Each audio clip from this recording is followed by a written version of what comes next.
Hello and welcome to Cần Thơ News of Cần Thơ Radio and Television Station. Here are today's headlines. National Seminar on Digital Transformation in the Activities of the Vietnam Women's Union by the Central Agencies of the Vietnam Women's Union. An exchange in the thematic session on green agricultural development with Korea. The People's Committee of Cần Thơ City and Cần Thơ University concluded cooperation program for the period of 2020-2025. Top news today. On May 18 morning at the headquarters of the Central Agencies of the Vietnam Women's Union, the Central Vietnam Women's Union coordinated with the Central Theoretical Council and the Ministry of Information and Communication to organize a national seminar on digital transformation in the activities of the Vietnam Women's Union in hybrid form. The seminar serves as a venue for managers, scientists, and leaders to engage in hands-on learning while exchanging knowledge on two main subjects. The following are the main themes of the discussion: practical models and ways to encourage support for women to engage in shifting the argument, theoretical issues and general background of the current digital debate, and digital transformation in the activities of the Vietnam Women's Union.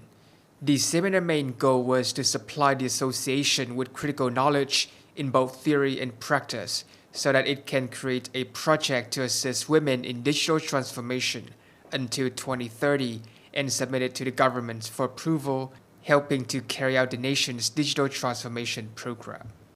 Within the framework of the Meeting with Korea 2024 program taking place in Bình Dương province, on May 17 morning, Mr. Nguyễn Ngọc Hè, Vice Chairman of Cần Thơ City People's Committee, had an exchange and sharing session in the thematic session on green agricultural development cooperation.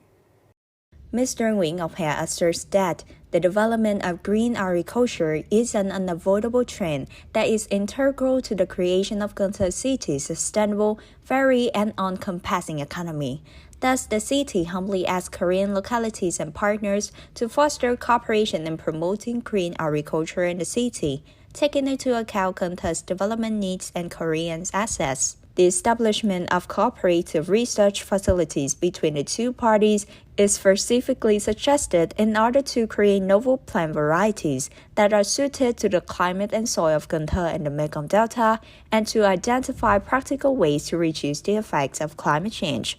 Work together to develop pilot models utilizing Korean technology under Cần Thö's conditions, as well as investment funds for green agriculture, funding for sustainable agricultural development initiatives, and green agriculture startup projects. On the afternoon of May 17, the People's Committee of Cần Thơ City and Cần Thơ University preliminarily concluded the cooperation program for the period between 2020-2025. Following 4 years of execution, numerous beneficial outcomes have been attained in a variety of areas and topics, including youth development, international collaboration, culture, the arts, and maintaining security and others.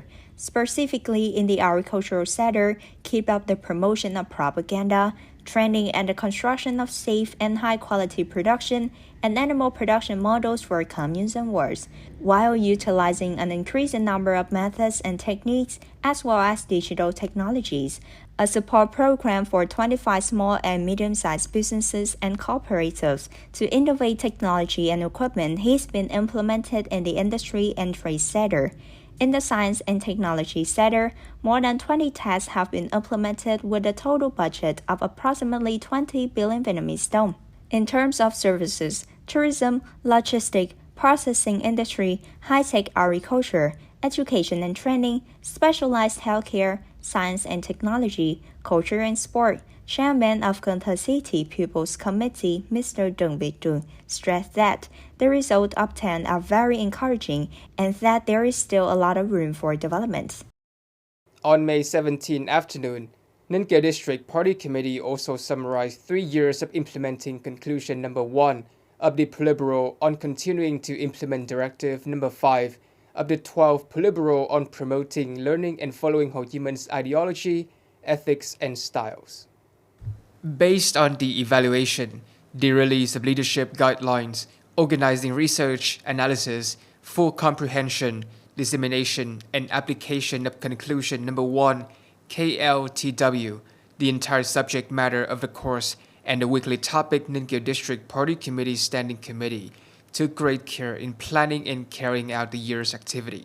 They prioritized quality control at the local level, made sure that decisions were made promptly, and ensured that the party and political system as a whole acted with unity and will in accordance with the peculiarities of the local and unique circumstances, correcting the working styles and routines of cadres, party members, civil servants, and public employees through implementation has an impact and is effective in establishing a clear transition in the party's administrative discipline, which enhances the organization's ability to fight back.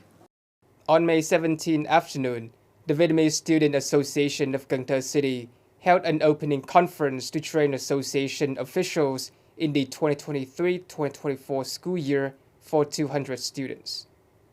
The training conference took place from May 17 to May 19.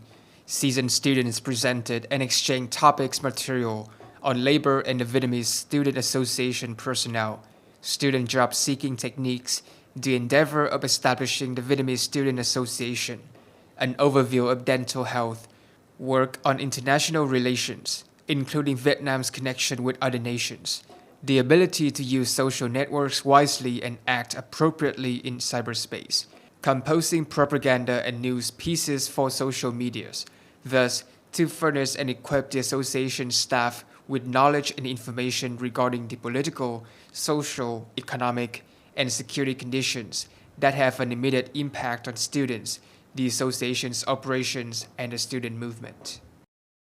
At a recent workshop, Urgent Solutions to Protect the Mekong Delta, held in Cần Thơ City, experts pointed out increasingly unusual development in drought and saltwater intrusion. There were water shortages in several Cần Thơ suburbs during the dry season of 2024. Farmers had to pump water on rotation basis for production, and carrying supplies and agricultural products by river was challenging.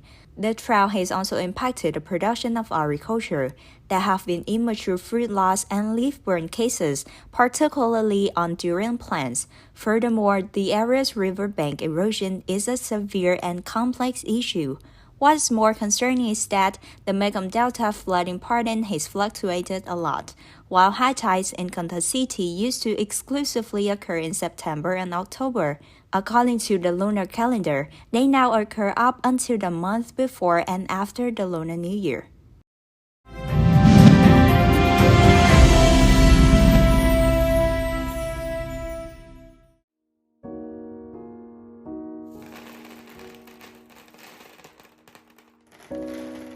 Ladies and gentlemen, paintings that are decorative highlights for the living space adorn in the house more vividly.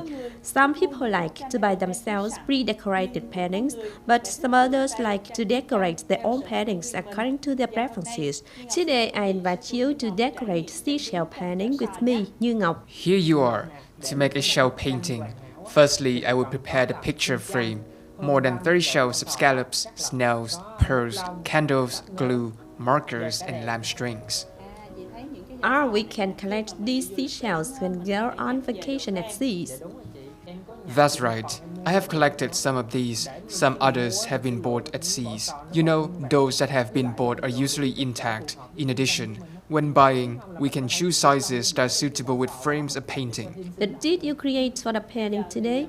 Don't you know that we can use marker to paint on the seashell to make them more vivid? Yes, the first stage is to put candles to get glue attached to the seashell to glue on the painting. Today I will form an S shape representing the map of Vietnam. I am a person who loves my country of Vietnam very much, so I want to make this shape to display them in the room. It's also very meaningful. That's right, meaningful S-shaped paintings. Now let's start decorating paintings.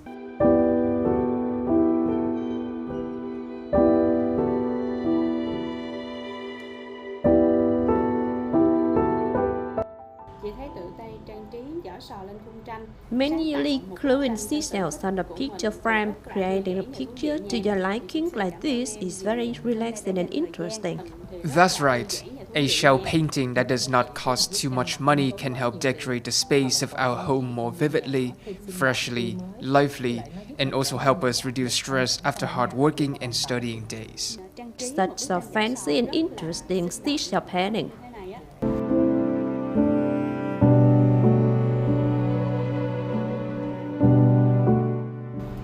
Ladies and gentlemen, a weekend with just a little ingenuity, we can both unleash our creativity with this super lovely shell painting and also relax after hours of tiring work and study. So what you're waiting for without doing it right away to help adorn the house more lively and beautifully?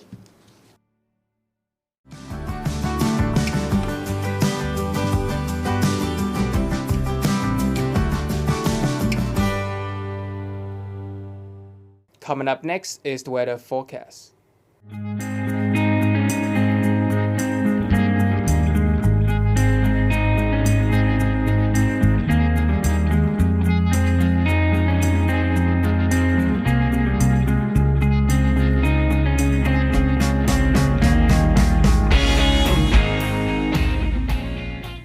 Thank you so much for watching, and I'll see you next time.